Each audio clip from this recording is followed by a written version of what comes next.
Welcome to Afterlife Topics and Metaphysics. This is Cyrus coming at you with another video this morning at 2:30 in the morning in a hostel in Osaka. I still have to be a bit more quiet on this video so I don't wake people up, a courtesy they do not always offer to me when I stay at hostels and people begin making Skype phone calls in the dorm rooms at 6:30 in the morning. I try to keep my hostel karma in check by not doing that, although it didn't work out so well this week when I had my microphone stolen from me, which I talked about in the last video. But anyway, tonight I have pulled up on the screen here some images of JP Sears, a very funny, highly popular YouTube channel where he parodies, quote, spiritual people. And I think this was funny because it hit home for a lot of people who have dealt with people in so-called awakened, enlightened, quote, spiritual or kind of hippie communities, and how frustrating it can be. That's kind of what I'm talking about on this episode of Afterlife Topics. Before we go any further, if you are new around this channel and you like topics about like metaphysics, parapsychology, life after death, as well as philosophy, then please hit that subscribe button, because you subscribing actually helps keep the channel going. It tells the YouTube robot that, hey, this channel is relevant, people are subscribing to it, and then it will begin recommending the channel to other people. If nobody subscribes, the channel just goes wah, and basically goes into the YouTube non-afterlife. There is no afterlife for dead YouTube channels, so I need your help with that. To continue, there are some very unproductive, shall we say, spiritual philosophies that are the result of people who, in all earnestness, believe that they have reached a kind of personal development pinnacle, apex, and they're then in a position to be able to help teach other people things, while at the same time pumping themselves up to an over-exalted state of being that is in fact acting in a way that is highly egotistical, and they don't even realize it. And so it creates this phenomenon of people acting like gurus. So they begin monitoring everything that they do, whether it's how they dress. Maybe they begin wearing like white sheets and white robes. That's a little bit extreme, but you know, at the very least they go very, very organic, possibly, to not just because they believe in that, but they feel because they are a guru, they need to begin wearing hemp fibers and things like that. And then they basically begin instilling their philosophies to everybody everywhere they go, because they feel it is their mission to help wake up other people. But then you'll notice that if you begin questioning their belief system, they get very nasty very quickly and then reveal themselves as really not being the things that they're preaching.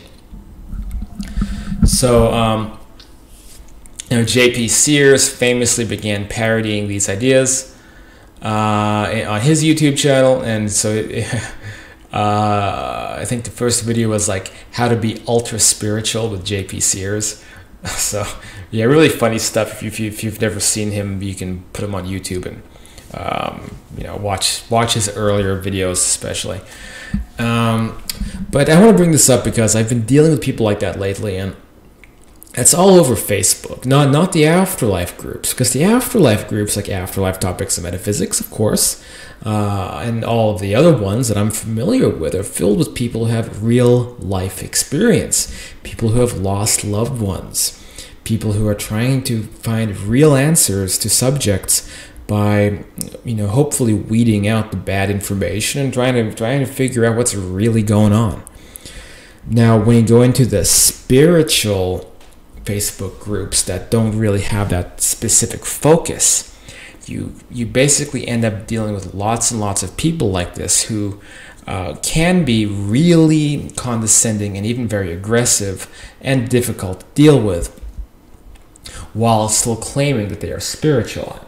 And so this is especially noticeable when people end, for instance, their sentences by saying namaste or blessings when they just hit you with a bunch of judgment and condescension. And so this comes out especially if you disagree with orthodoxies.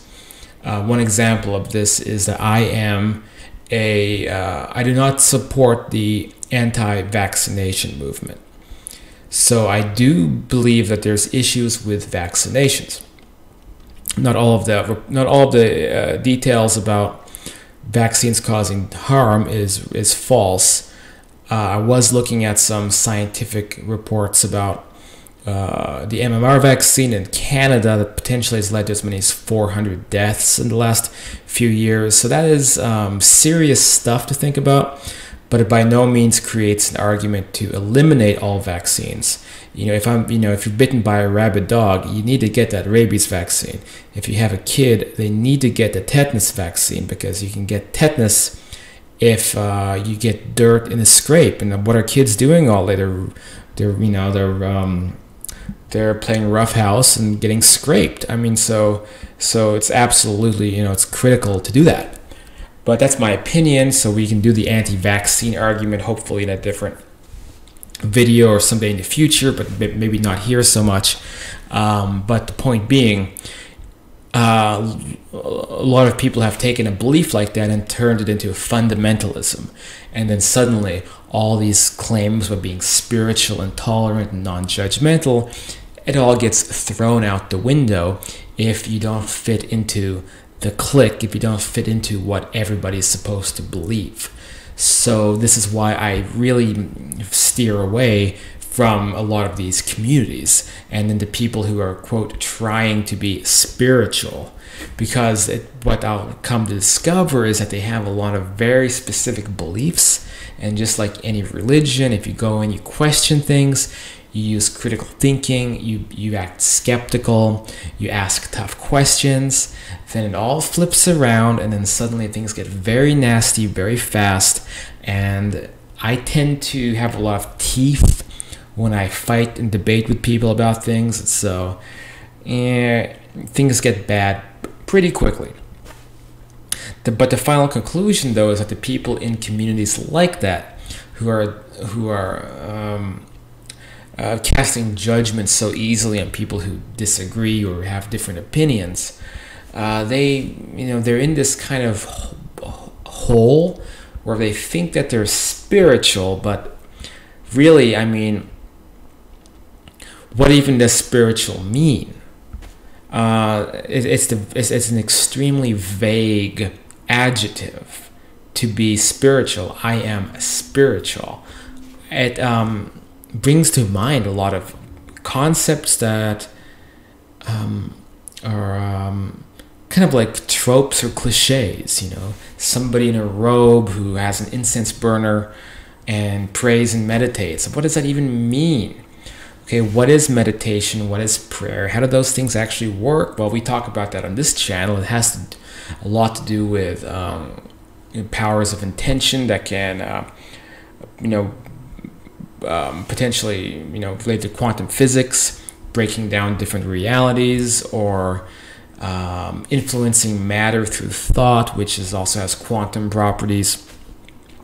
There's complex scientific reasons that a lot of these things operate. So we can't just say, well, because you meditate a lot, because you pray a lot, you're spiritual. That's just operating on a natural basis. Now, we could argue spirituality means a connection to other dimensions, a connection to the other side. By that definition, maybe I am spiritual because I do astral projection and I try to have communications with people living in other density realms. It's kind of what I do. It's what I write books about. But I wouldn't like to call myself spiritual because that's still kind of a weird way to describe myself, because it is just a natural phenomenon. We could say spirituality is related to your sense of service to others, which also means being of service to the collective, which would be the collective of all souls, which we could say is God, which could mean your connection to God is your connection to be of service and be part of unity with everybody, we could say that is spirituality. That is being awakened. But nothing about that means that you're going to be walking around, floating around, and you don't have any negative emotions, and you have to try to act like this guru who has a plastered on smile on your face all the time and living up to an image. Because that's the hypocrisy, is that once you start living up to an image, you're now operating through a perspective of self-consciousness, which is not connected to unity consciousness. It's not connected to what we call God. It's very much an inwardly kind of isolated mode of existence where you are thinking about yourself as separate from everybody else, and you're monitoring your behavior, your looks, and what you're saying. So that is self-consciousness. A self-consciousness, if there's any such thing as being non-spiritual, it's being self-conscious. Most likely somebody who really is spiritual is somebody who is living just outside of himself and interacting with people in an extremely authentic way.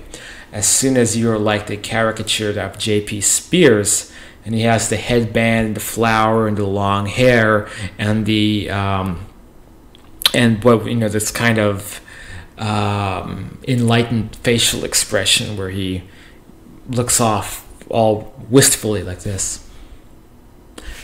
Once you begin trying to live up to an image like this, then you're operating on that self-consciousness level, which is a major step backward.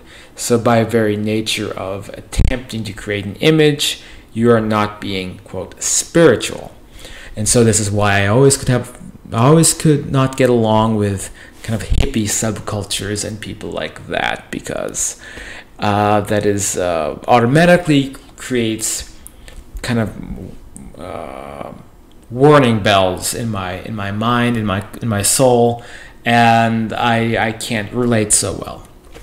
But ultimately, though, I think that when people get life experience, a lot of this stuff changes. People grow out of this type of behavior, and I think especially being confronted by mortality does that. When you lose loved ones, when you realize that you yourself, you don't have much time left, then I think this creates something closer to what we call actual spiritual transformations that makes people realize about the limited time we have, and the necessity for real information and the necessity for authenticity, so that we can connect and love each other in a way that works and provides meaning to our lives.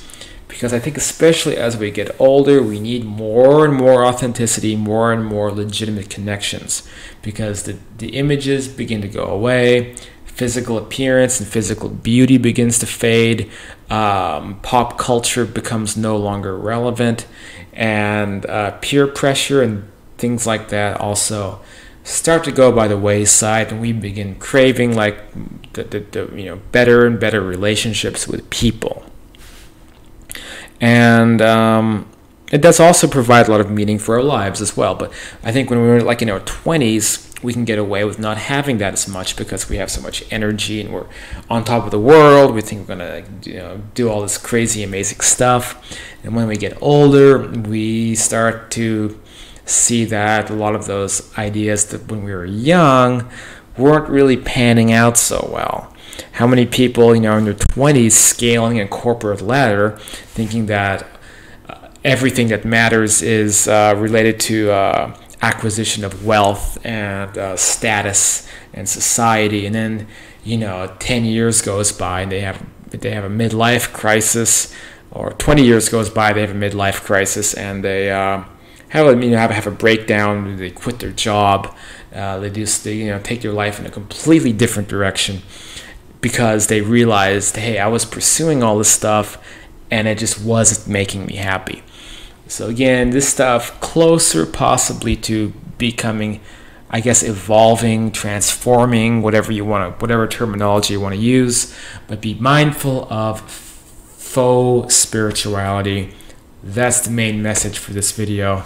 Those are just some thoughts I had tonight. This is more like a blog video. You know, I have more comprehensive videos elsewhere on the channel. There's a lot of videos to check out, in fact. If you like this stuff, you can go to afterlifetopics.com and check out all the videos on this page. I talk a lot about life after death. I talk a lot about the objective evidence for supernatural subjects and things that will hopefully help you out in your journey in this life. Well, this is Cyrus, and I'll see you guys next time.